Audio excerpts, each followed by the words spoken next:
Refresh your space for summer. During Pura's summer savings event, enjoy 20% off site-wide with exclusive savings on our smart home fragrance diffusers. It's the perfect time to upgrade. Visit Pura.com. Here's a tip for you. There's a podcast out there with fans waiting to be your next customer.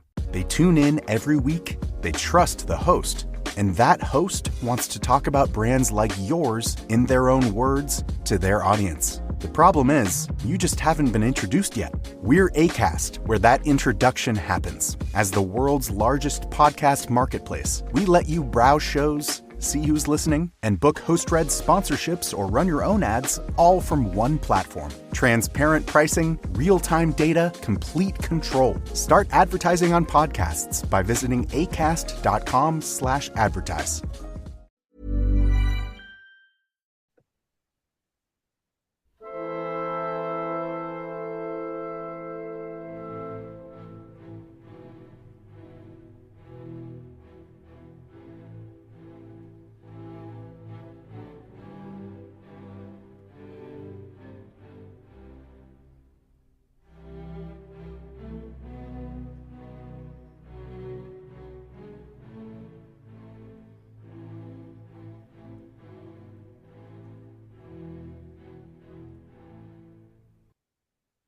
Welcome again to the Explaining History podcast, and I am delighted today to be joined by Paige Towers, whose new book, What They Stole, a family side rooted in intercountry adoption through the Iowa University Press, tells a story that weaves kind of colonial attitudes towards adoption with the Korean War, family tragedy, and the kind of the moral complexities around adoption between first world countries and those in the global south. Welcome, Paige. It's a pleasure to have you today. Hi, thank you so much for having me. I'm happy to be here. Good. Okay, so to start off with, let's talk about the book itself, about where it comes from, and the kind of the questions you were asking yourself when you began to explore it. The book started with an event that happened in my hometown of Iowa City, Iowa, where the University of Iowa is. I grew up there. I was a student at the university in 2008 when a local bank vice president murdered his wife and children before taking his own life. Iowa City is a pretty small community, so this was a shocking, horrifying event. And I didn't know the family personally, but I had like 100 little social connections between them and saw them around town. So while that event like always stayed in the back of my mind, it wasn't until about 10 years later that I researched it for the first time, like Googled it for the first time, and somehow just, I think on Reddit, looking at adoptee Reddit, there was more stories that I came across than just this one horrifying event. And pretty soon I discovered that the event to me felt kind of like a window into the past. Because unfortunately, as I found, Korean intercountry adoption, it has a pretty dark, reckless history. And so once I started researching, I couldn't stop, and I was buying books. I was reading constantly. And so within weeks, I decided like I'm gonna try to write a book about this. Okay. So that history itself, does that really begin with the Korean War, or does it go back before that? To me, it begins with World War II, where you have suddenly this mass displacement of children and families. You have a huge number of orphans in Europe, and Germany, Japan, Italy, Greece, they start allowing for intercountry adoption, mostly from Americans. And eventually those countries, as I wrote about in What They Stole, eventually the governments shut that practice down. They regulated it. But it was an unorthodox practice for people to adopt children from overseas before World War II happened. Okay. And but then, of course, the Korean War starts in 1950, and American soldiers are on the ground and start interacting with Korean children, uh, building orphanages and providing charity, providing food and care. And so again, a new relationship with the West-East relationship. So Hmm. yes, yeah, you're right that it started with the Korean War, but we can definitely trace it back to World War II as well. Okay. And World War II, obviously in Europe and Asia, presents a kind of a humanitarian crisis that had literally never been seen before on that scale. Um, Right. was it that you get countries where essentially in certain countries you mentioned there were in Italy and Greece there had been famines Yeah. towards the end of the war. Is it where essentially so the social welfare, social service system has completely collapsed, and you get governments thinking, well, look, this is not a pleasant choice, but there's these children will potentially die unless we do this, allow this sort of thing. Was that kind of It was definitely an emergency measure. It takes the pressure off this state in crisis to provide funding for social services. I would say it was more complex than that because this was happening 1, 2, 3 years after the end of the war. And what started as orphans literally on the street became, well, women having babies and not having the funds to feed and care and support, women having to go back to work, but there are no social services for childcare. Um, it basically became the solution to poverty. right? Um, and it was a matter of national pride too. That's fairly well documented in Germany, where once it kind of became known to the press, it was quickly regulated by the government because there was the government at least, and the people felt that there was a moral duty to keep our children and provide for them. Yeah, yeah. Right. And I think that that prevailing idea is dominant in probably most societies that you'll find.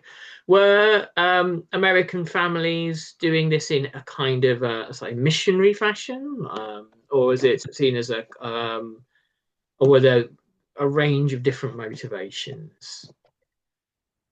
So it became uh, a missionary action. It was really, there is a term, I think it's Sujan Pat deemed called military humanitarianism.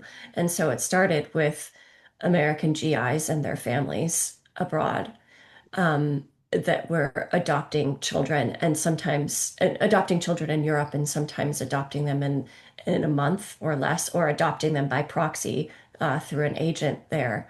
Um, and it really wasn't, excuse me, until later uh, that it became a Christian mission. But of course, there were missionaries on the ground. But again, at that time, they were mostly providing funds for orphanages, for support, for food, for clothing. And so it really was kind of a non-official military act, the intercountry adoption in the beginning. Yeah, and none of this is really the product of the US government, is it? It's not. There's nothing about this that is state backed, and as far as America goes. True. It was very off the books. It was not it was not uh, condoned even by the U.S. military, although it was happening all the time. But I would also say that the U.S. was deeply complicit in not regulating it, not providing, like extending or writing new laws Mhm. to prevent what soon became a very reckless adoption industry. Um, so it was sort of like it was a very hands-off approach until very recently into the 2000s. Mhm. Mhm. And actually, I mean, if you to place it in its kind of in its historical context, the numbers elude me, but the when you read about the scale of the refugee crisis in Europe in sort of 1945, 46, 47, Right, the figures are staggering. right. When you look at the perhaps into the tens of millions of displaced people that are just milling around Europe. Some of them just waiting to be able to go home. There are various governments are in different states of disarray or occupation. Um, and a charitable view might be US kind of occupation forces essentially in that period thinking, when this we have all these adults to deal with. I mean, somebody wants to take some of these kids off our hands, so be it. Perhaps there is an element of that there.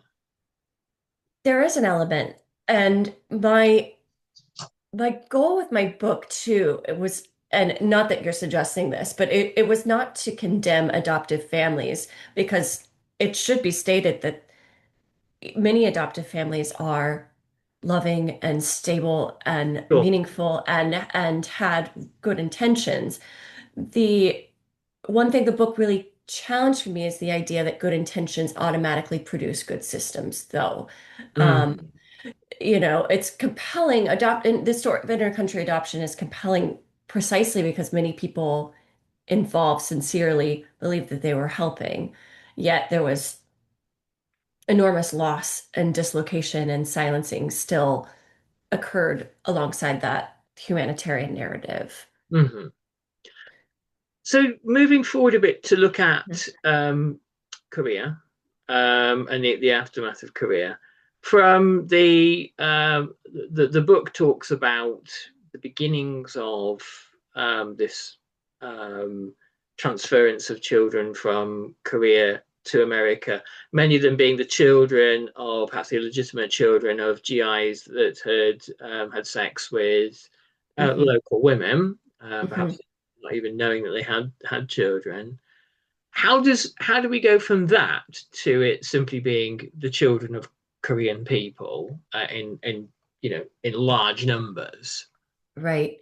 So, as you noted, there was a multiracial population of Korean children born to American GIs and some European soldiers as well.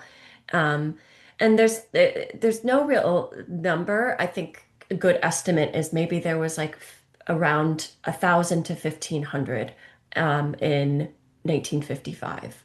Mm, Um, although there could be less. Uh, and so this became a focal point for the US media because missionary groups in Korea were coming back to the US and giving talks and showing photographs of these multiracial children. And the children, especially Korean children who'd been whitened by biological white fathers, really struck a chord with Americans. They suddenly were very endeared to these children and the plight of these children, and the plight was very real.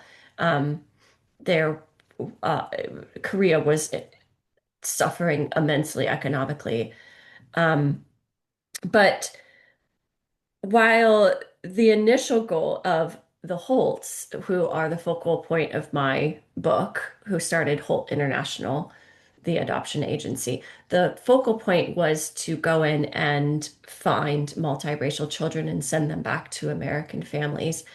Very soon that they found that there were not as many multiracial children up mm, for adoption. And this caused two things. First, it caused them to seek out much more competitively and aggressively to to gain multiracial children for adoption, which leads to coercions and kidnappings and bribery. And the other of what you've talked about here is that with this lack of multiracial children, they simply turn to uh, Korean children and started fulfilling their waiting list at home. They have roughly 10,000 people on a waiting list by, the mid 1950s who are waiting uh, for a Korean child. And um, so they made that switch without really any fanfare or announcement. And so yeah, so very quickly it blossomed, and they have this whole new market available for what children can be taken. And I mean, was this a charitable a charitable enterprise, or was this is a for profit? So originally, the Holts, Harry and Bertha Holt, they're an evangelical born again Christian couple. So their goal was a missionary one. They are saving the souls of Korean children by adopting them into born again Christian homes. And so in this way, it was a mission for their church, a mission for God, and it was not profitable. And as I write about, it actually completely destroyed their family funds, of which had been immense prior to this endeavor.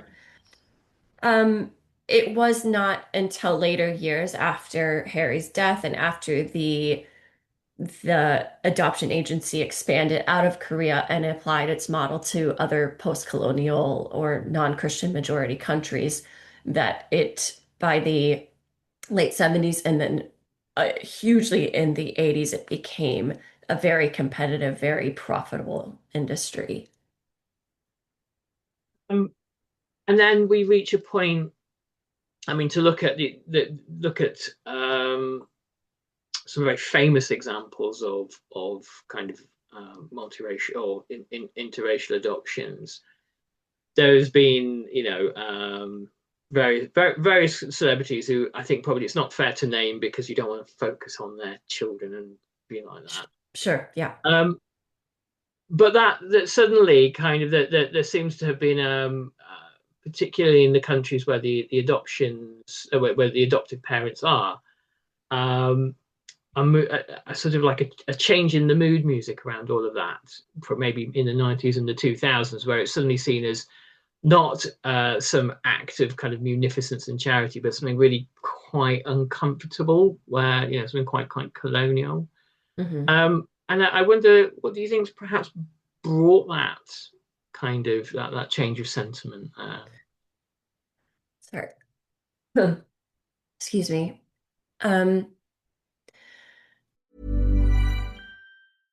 You know what you can trust? The protection you get when you bundle home and auto insurance with Progressive. You know what you can't trust? Everything else, apparently.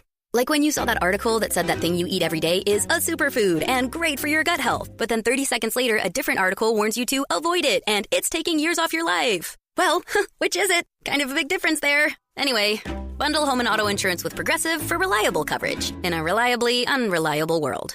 Progressive Casualty Insurance Company affiliates and third-party insurers. Not available in all states or situations.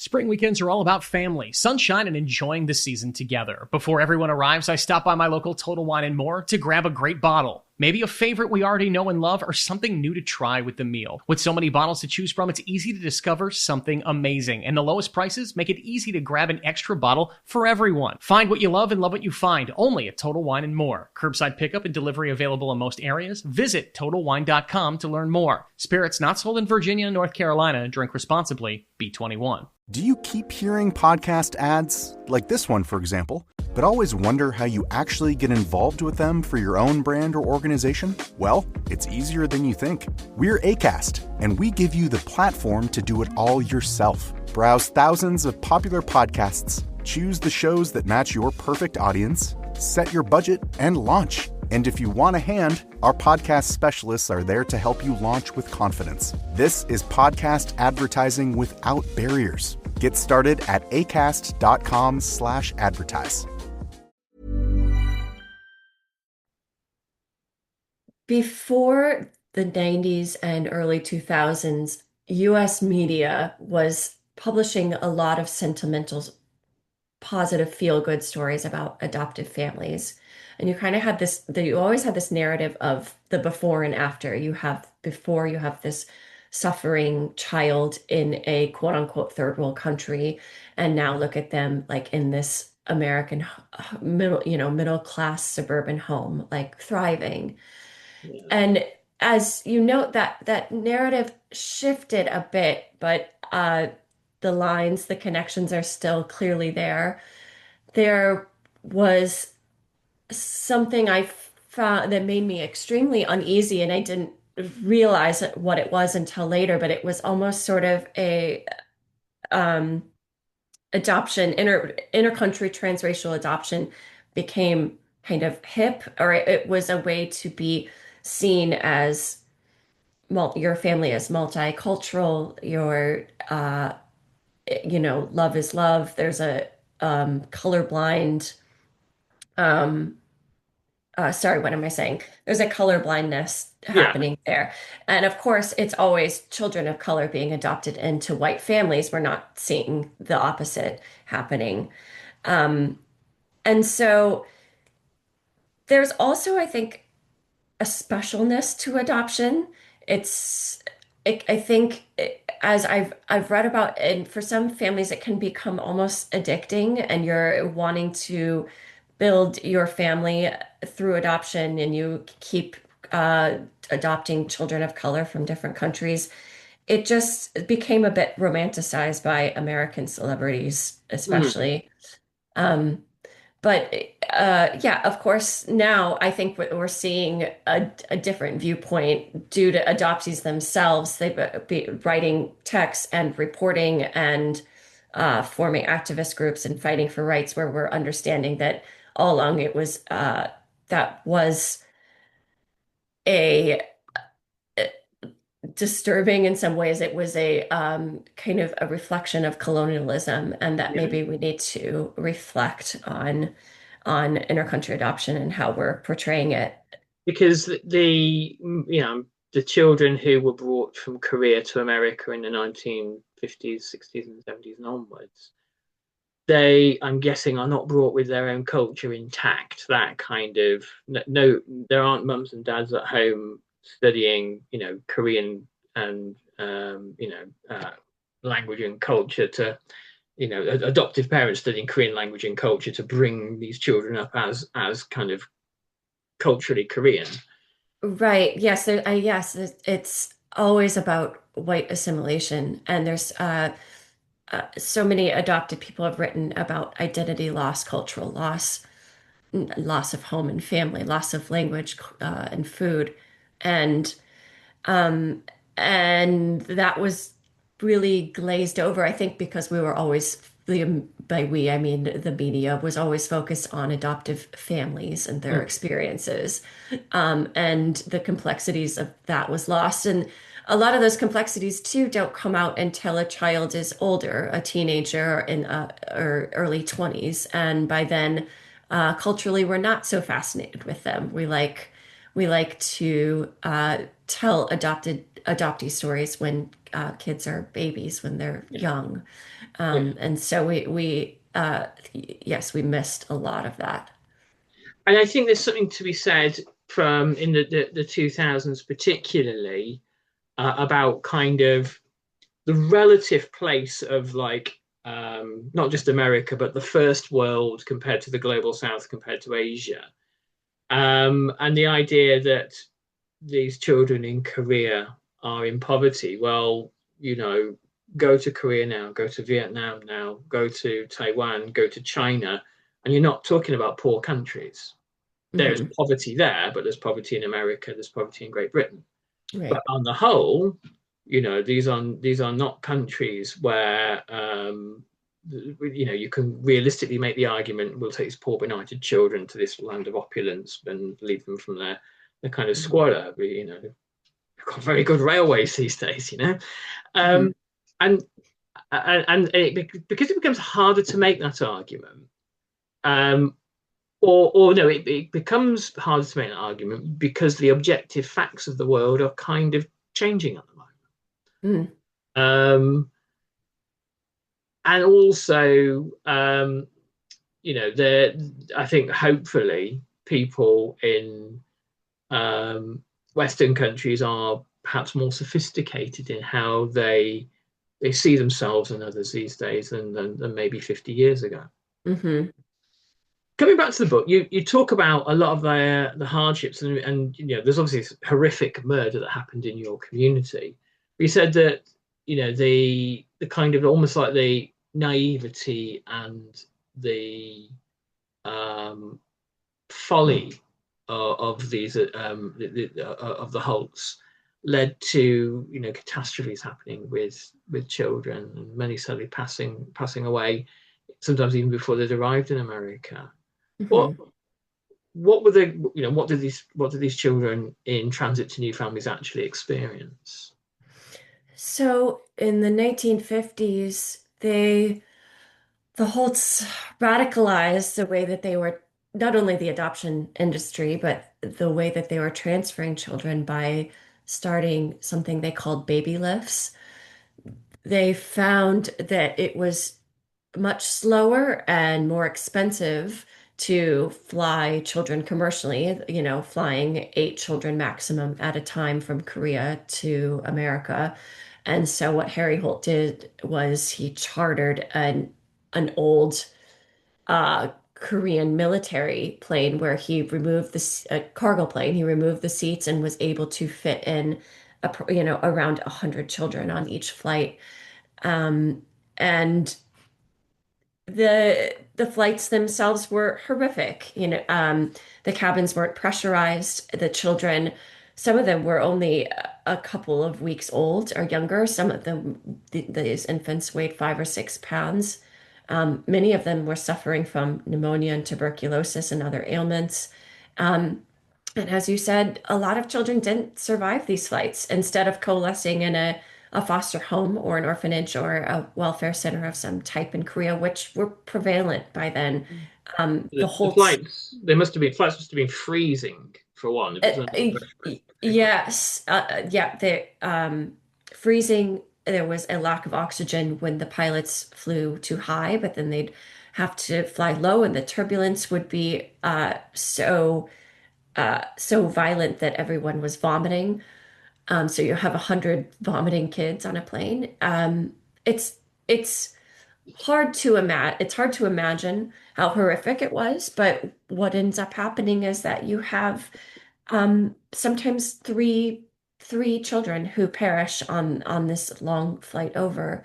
And still, although there was some action from social workers, from social welfare experts, from doctors and other medical organizations, there was not a federal U.S. government response.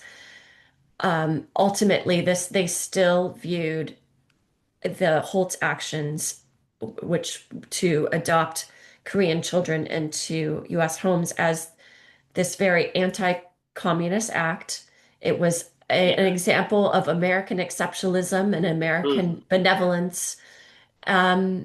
It was happening after this very emasculating defeat in the Korean War, and it fit with what the West wanted to portray itself as at the time, and so it kept happening for years, and obviously that really shifted in the 60s, 70s, 80s, but Americans were still adopting by proxy and up into the 2000s.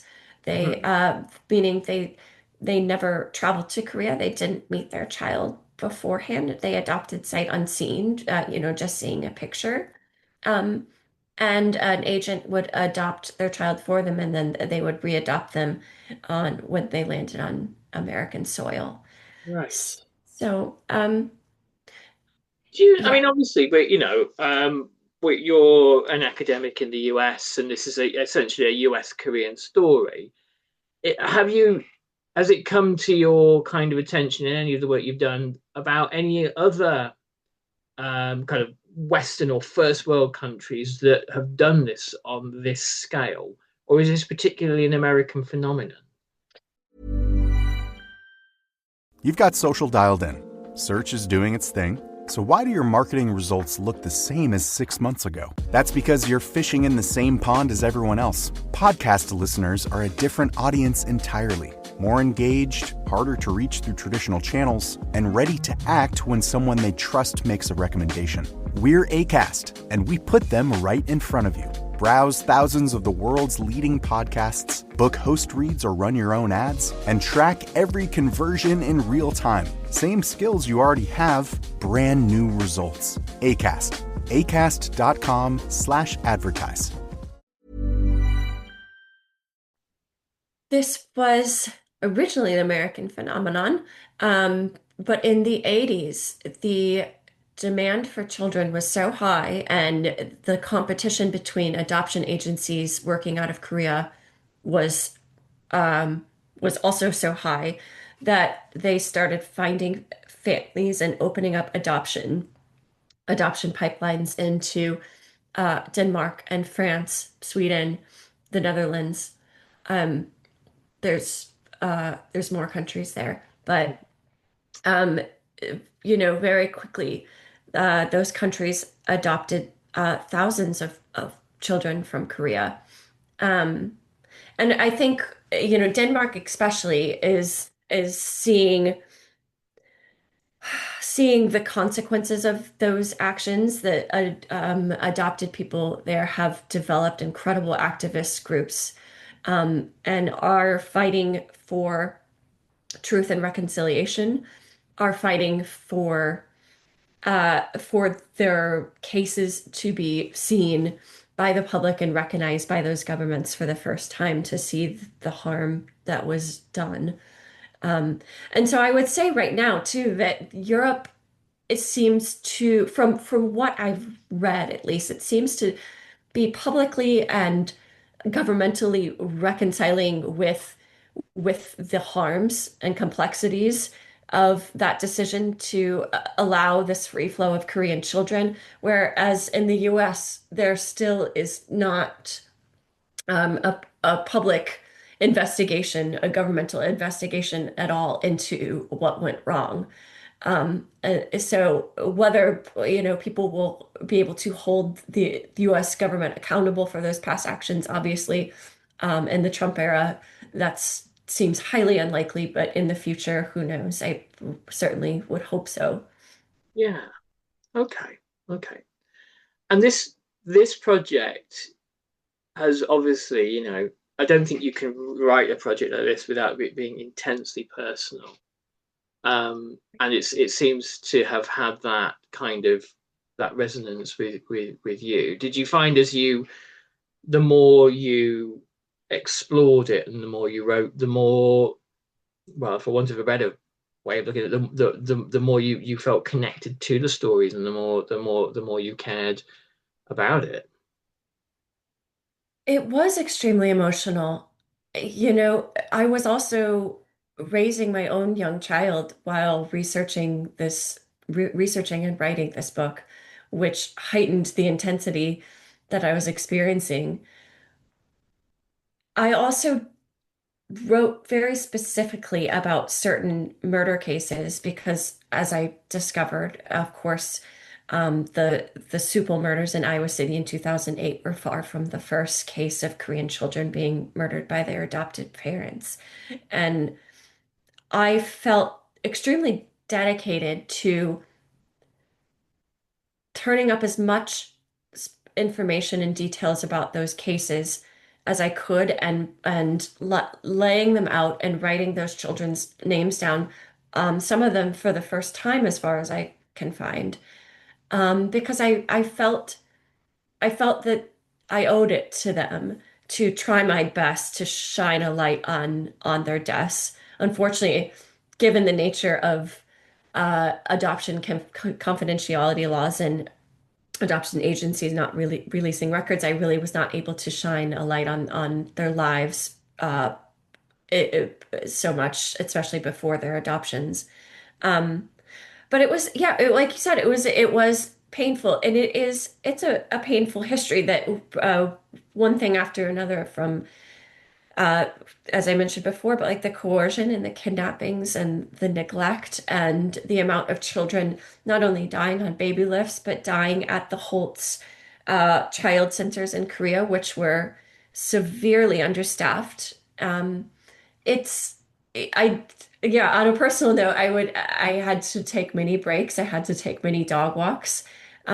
It's not easy material, but I did try to lay it out um as, as clearly as I could. And if I felt like my anger or grief was coming into the writing, I had to go back and rewrite those sections, just to keep a tone, like a non-judgmental tone. And that in itself is a real service, Oh, telling the thank you. story in that way. Oh, thank you. So there we must end in a moment. But so to give the book its plug, What They Stole, Familicide Rooted in Intercountry Adoption by IO University Press, currently available or awaiting release? Yes, it came out on May 26th, so it's currently available. Fantastic. So, as we always say, if you're looking to get a copy, either source it through your local book retailer, smaller the better, or if you can't get it through your local bookstore, contact the publisher directly. I'm sure they'll be able to sell you a copy from the website. Don't go to a big retailer online, of whom we will not speak for legal reasons. They've got more than enough money and are a profoundly maligned force in the world.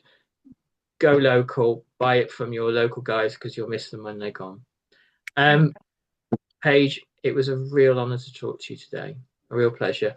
And it would be great to talk to you again about this sort of thing if you have the time in the future. I really would. So Thank you so much for having me. This was great. I can talk about this topic endlessly, so I appreciate you having me on.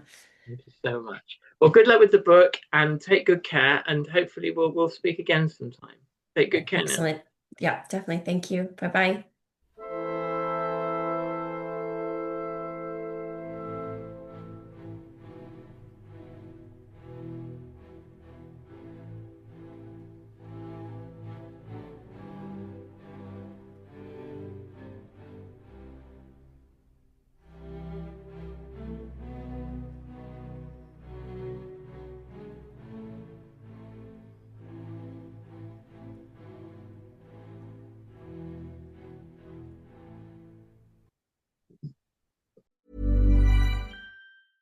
Quick question. When was the last time a display ad changed your mind? Now think about the last time a friend told you about something they loved. Different feeling, right? That's how podcast advertising works. A host who's built real trust with their audience talks about your brand in their own words, in their own voice. It doesn't interrupt the experience. It's part of it. With Acast, you can access the world's largest podcast marketplace. Choose the right shows, the right audiences, the right format. Then watch the data tell you it worked. You're not buying impressions. You're buying influence. Learn more by visiting acast.com/advertise. Thank you for listening to this episode of Explaining History. This podcast is an independent production, and it's listener support that keeps these conversations going week after week. If you find value in the show and want to help cover the costs of research and production, please consider making a contribution. You can join our community on Patreon or make a one-off donation. Just follow the links in the show notes for this episode. Every bit of support is truly appreciated.